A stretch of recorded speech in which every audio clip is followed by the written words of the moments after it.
January 2nd, so Happy New Year. Hope everybody had a safe one.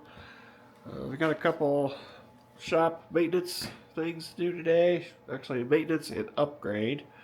So what we are going to do is, this is my router table, so I'm going to take this router here out and replace it with a cordless Milwaukee, so I can get rid of having a drop cord right across the floor, because that was usually hooked up all the time. So I think it'll be good to have that be cordless. And this also has this nice dust shroud, so hopefully I can do a little bit better dust collection on that. And then that router that's currently in the router table is going to come over here and replace this one in the CNC, because this one is dying. It's not quite dead yet, but I noticed that it can't quite keep the speed up when it's making cuts when it's supposed to. So it's just time to replace it. It's probably, I'm thinking I got 2 years out of that one, so it doesn't really owe me anything.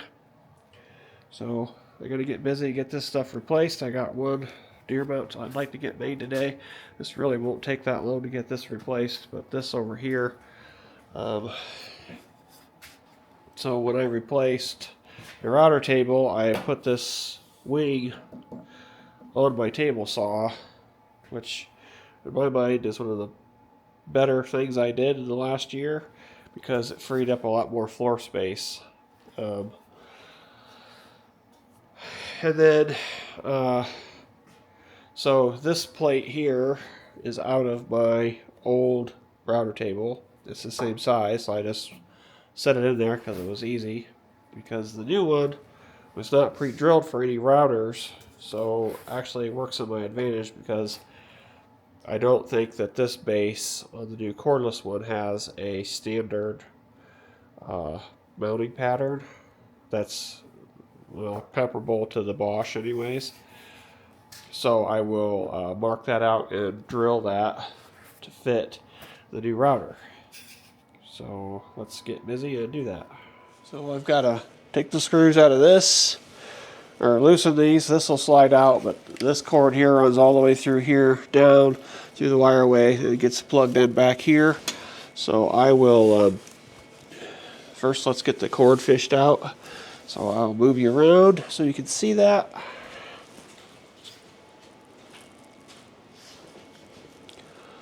So that cord comes up through there, down, and then down through this wireway here, or cable chain, I guess they call it, and then gets plugged in right over there, right there.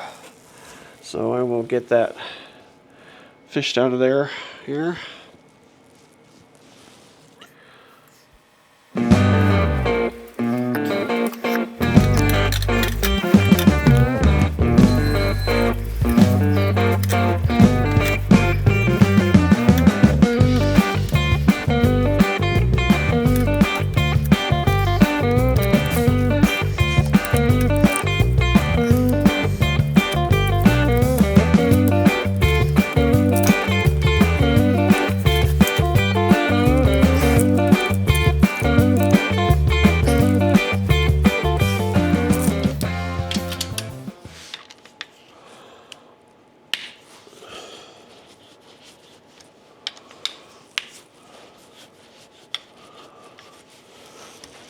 And actually, this dust shroud here, dust boot, has to come loose as well.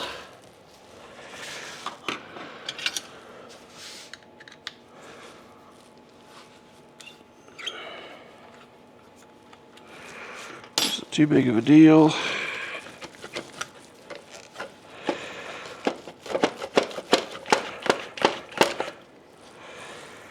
That comes off. This should come right out.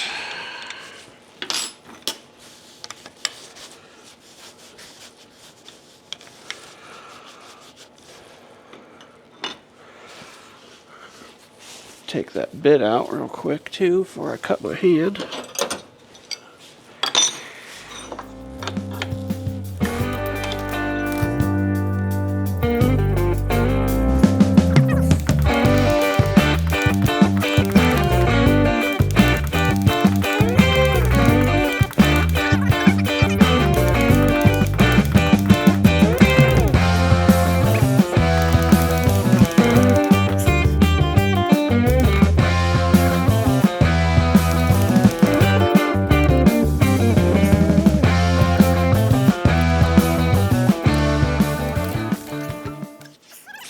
And there we have it. You probably can't see it, but there's starting to be quite a bit of play in the bearing. If you can hear this. Anyways, that's another telltale sign that this thing's about shot. I don't think when they designed these, they intended them to really be in a CNC, but they do hold up really well. This is a Bosch 1/2-inch router. We'll get this one tore out here. It should be pretty simple. Just gotta remove this fence. Like so. And then unplug the router. And this will come out. And then all I really got to do is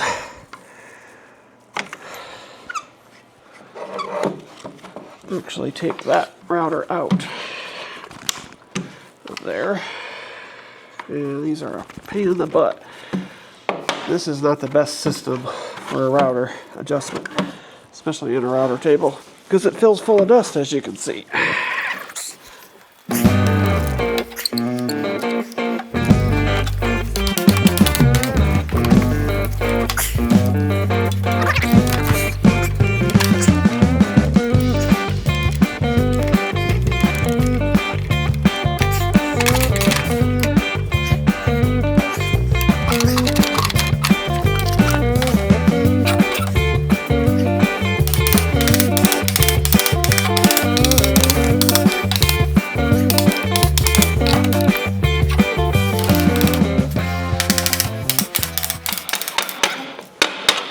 Finally.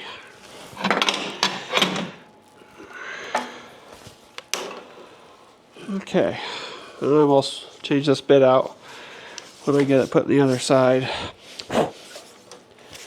But I will just clean this up a little bit so it's not going to slide in there nice. And we'll be ready to put it in the CNC and test it out.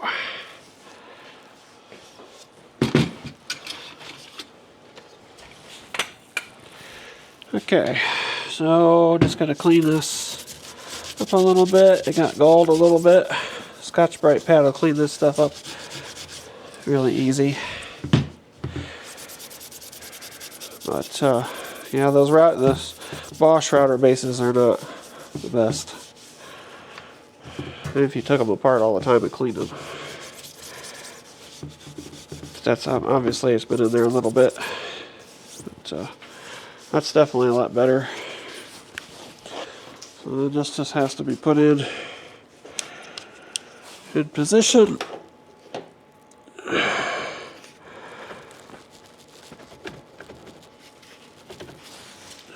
And just open that up a little bit. It's a pretty tight fit.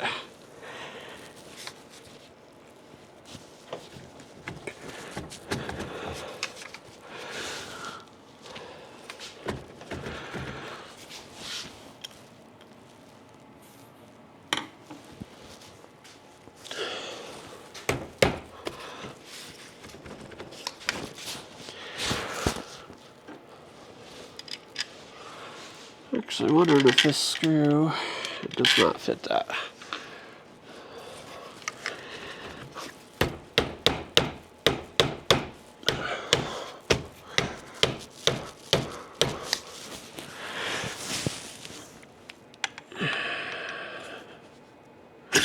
There it goes.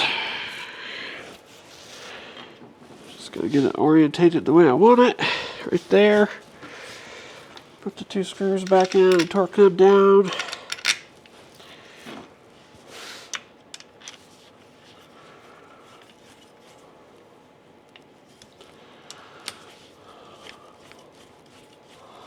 Doesn't have to be like super Gorilla tight because it will squeeze the case. That'll do. Well, the fun part, I gotta get this fished back up through there. It looks like I got a bent prong there. I'm going to fix that real quick while it's easy to access. So we'll just straighten that up a little bit, like so.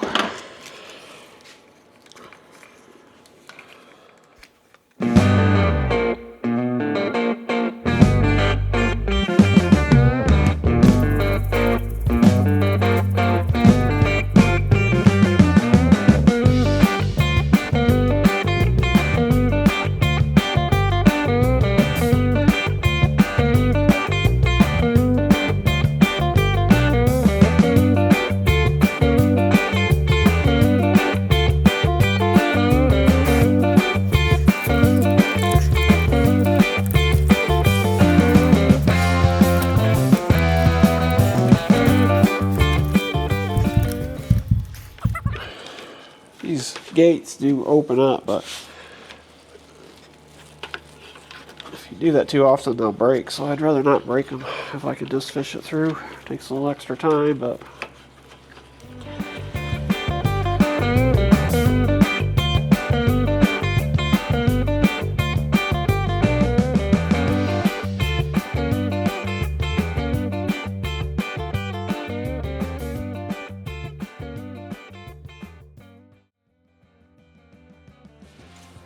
there we go. Plug that back in over there.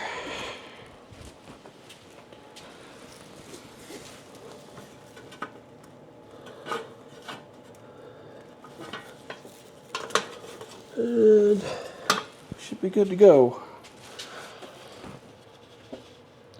Give her a test here.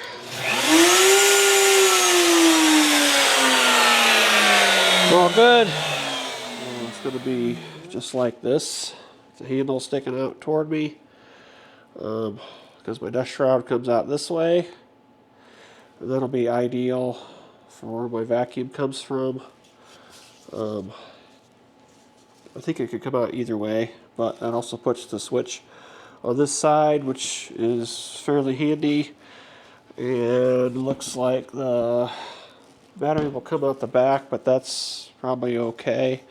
Maybe I should flip it around and go this way. That might be even better because the switch should be on the right, and I think I can run the dust port out either side, so that should be okay just like that. So that's the orientation that I want, and we'll see how that lays out.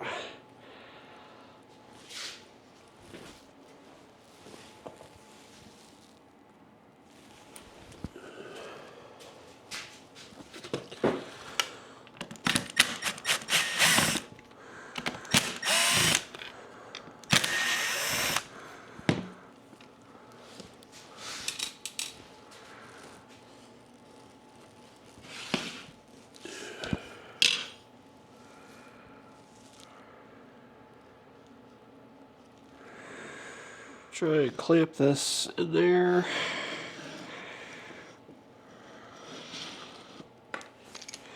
So when I mark the holes, it doesn't move.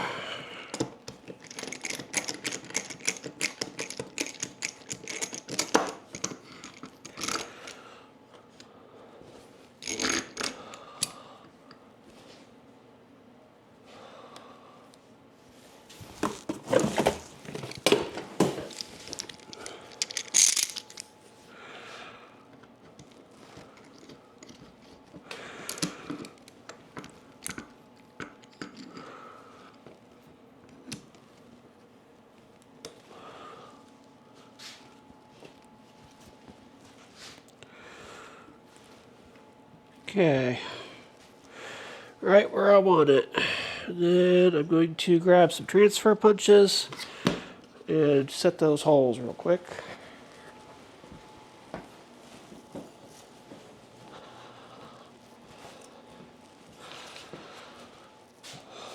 Well, my dad is a machinist, so he would have never went for, or would never go for using a drill bit as a punch. I see a lot of guys on YouTube that, oh, I'm going to mark this hole here, and I'm going to use my brad point drill bit to mark that point. It's just not the right tool for the job. So you just find the right center punch, and we'll just tap that with a hammer, and that'll give us a nice center mark.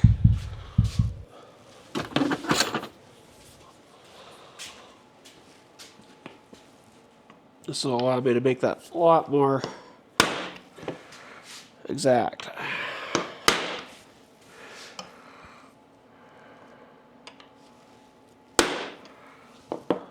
Okay.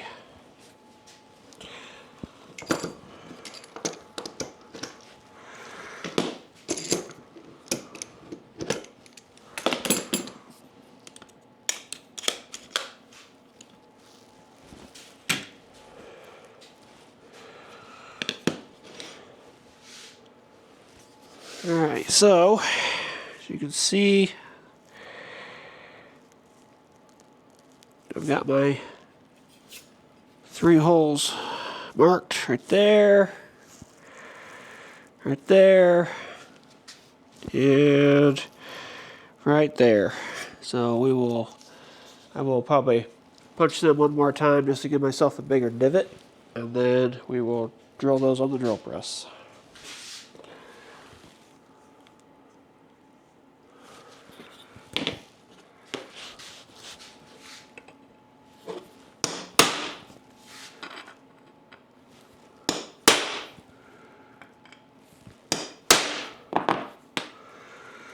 Okay, now I just got to figure out what size drill bit I need.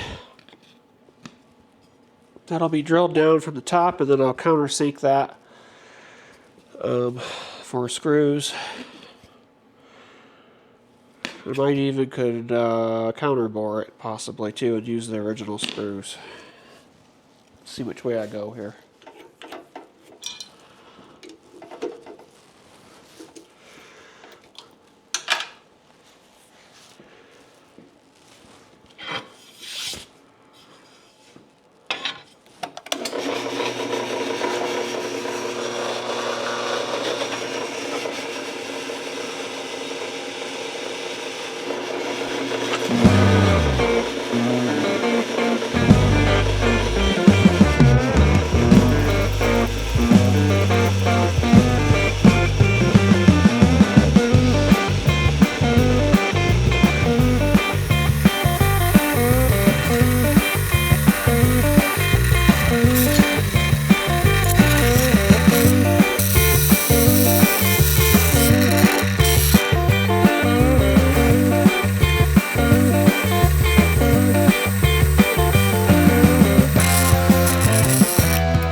Okay, so there's that part done.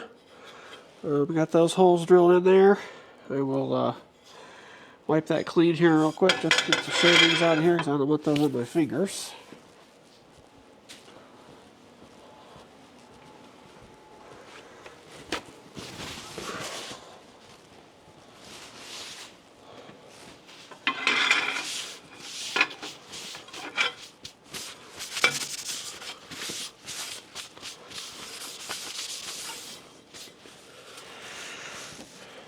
Okay, I think what I'm going to do is I'm going to counterbore these rather than countersink, because I don't think I have screws that will fit correctly that are flathead.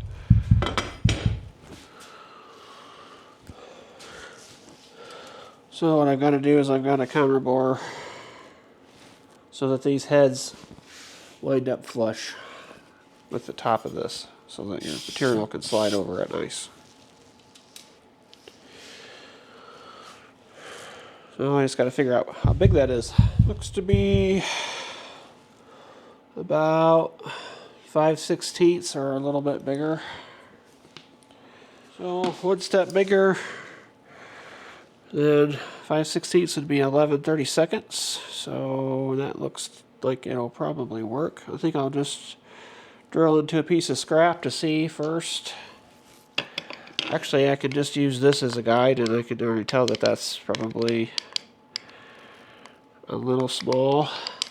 But I'm going to try it anyways because I want a nice tight fit. And I want something that's going to collect a lot of dust. And it is a little tight, so I'm going to go up one more step. Make it just a little bit bigger, because that'll probably wind me up.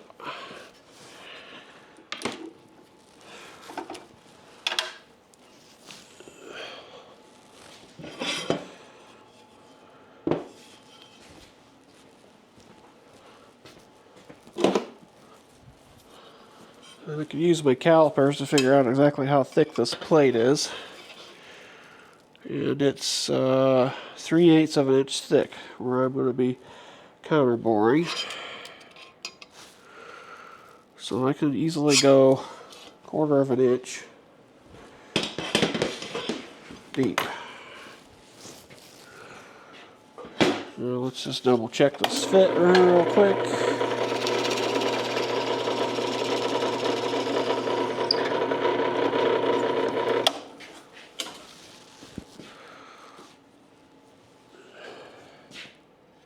So the fit is really good. Probably can't see that, but it fits in there really nice. Just a little bit of wiggle room.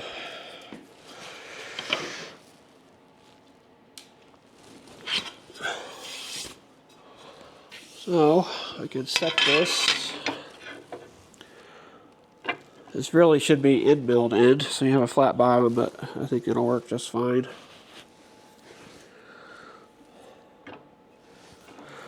Set my depth guide to 1/4 of an inch.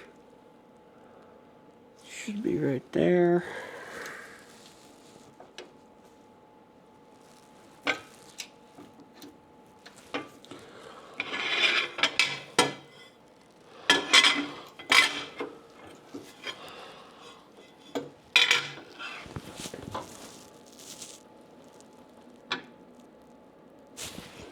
I'm going to go just a little bit less just to be sure.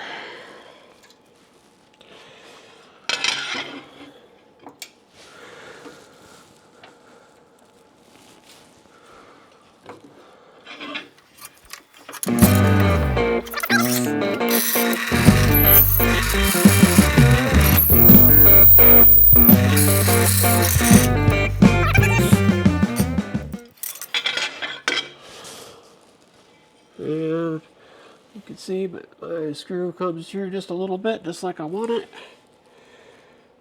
We can always go a little bit deeper if we have to, but it definitely gets it below the surface.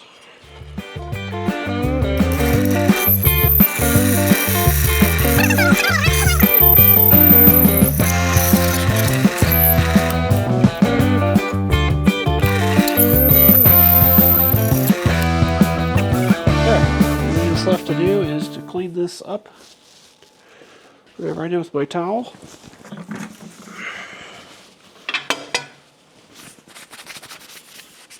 And I will deburr it so there's no sharp edge.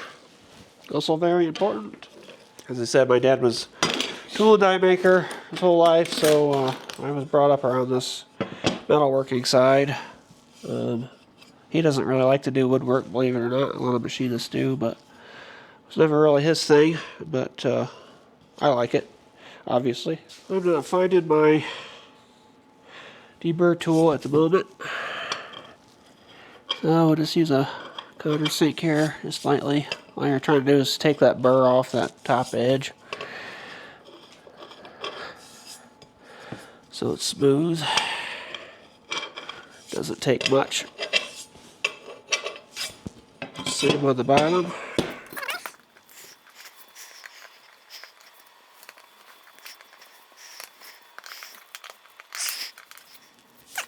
Okay, takes care of that part. Now we should be able to mount this on the drill or on the base here. With any luck.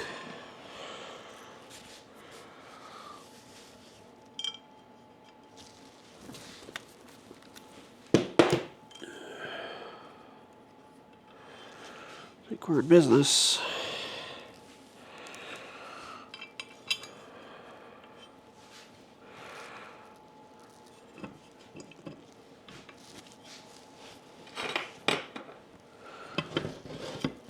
I almost lost a screw for a second.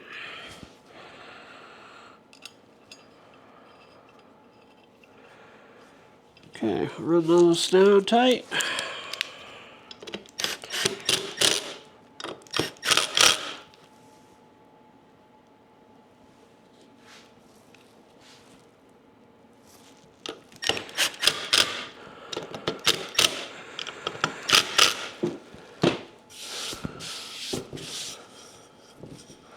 So that's really nice. And then the other, I'll put my dust shroud on.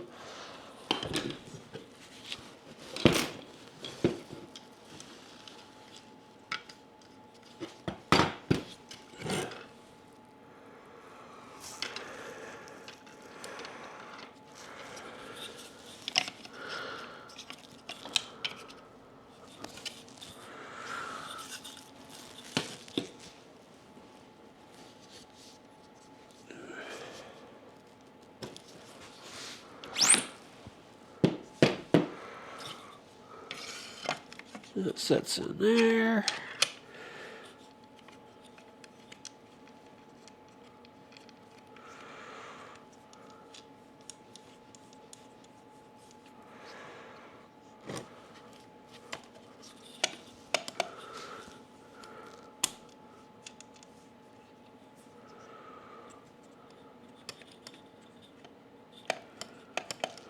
Oh,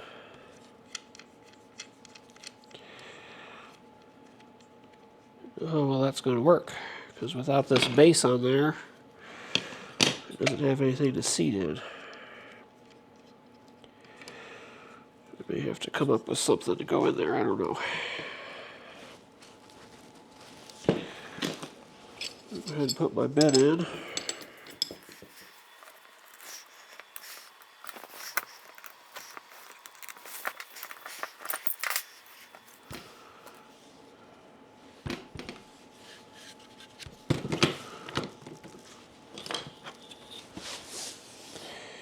There lies another problem, that bit won't go through the dust shroud, so I guess I'm not going to be able to use the dust shroud. Which is a little bit of a bummer, but oh well, I never had one before, so we can just take all that out of there. There it is, mounted in there. Nice little adjustment knob here. I'll set this where I normally run it. I do have a piece here that's been routed where I always run. This is pretty much the only bit I use in this. So I'll get it set here. This adjustment is much, much nicer than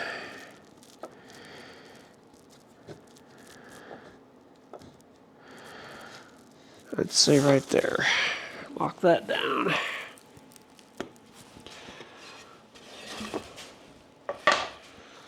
This all cleaned up. We'll set our piece in, get it leveled. I'll probably spray it down with some Slip It.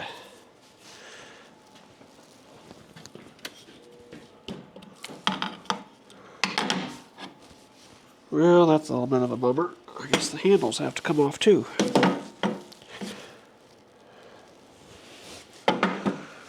Not sure.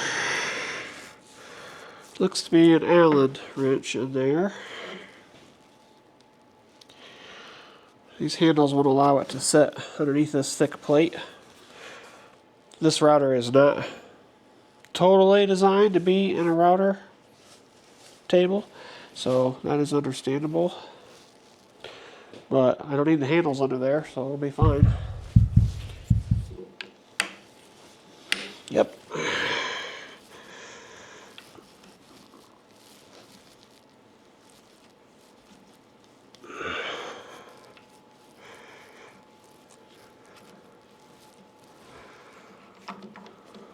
And I didn't rehearse any of this. You're just witnessing me and my process. I don't proclaim to be a genius or anything. I don't rehearse any of my videos. Just as the day how it is.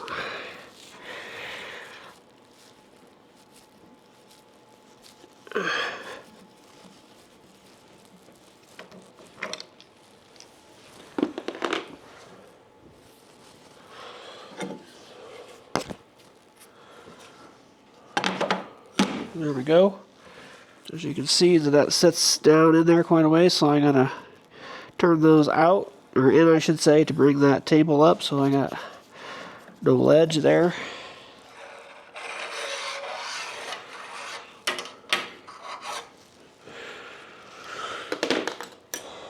There we go.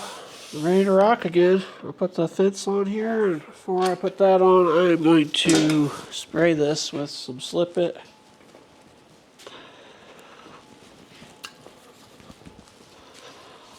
It's the same stuff I use on my planer. Slip It tool lube.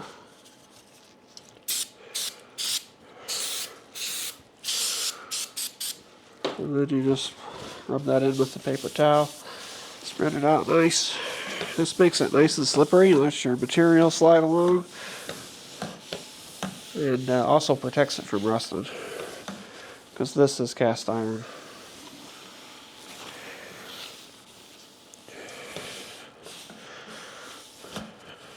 And if you've never used that lube, you'd be shocked how much slipperier it makes your machine beds. Okay.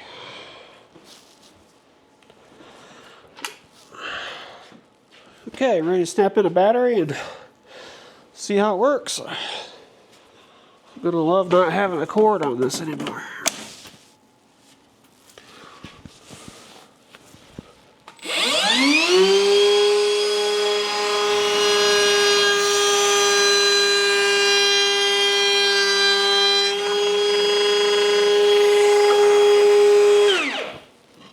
I'll call that a win. Very nice. There you have it. I got the maintenance done for today. Got the new router put in CNC. I got the new router table upgrade. I'll try to get you a little bit better video of the rest of this, just so you can see the installation and how it looks underneath. Here's the underneath, how it looks underneath. There's the power switch here. It's got a brake on it, so that's pretty nice, so that bit doesn't continue to run when it shuts off. We'll see how battery life does on it, but if it's anything like their Palm router that I have, it's really, really good. Here's what it looks like from the top. See, my holes are nicely bored in there.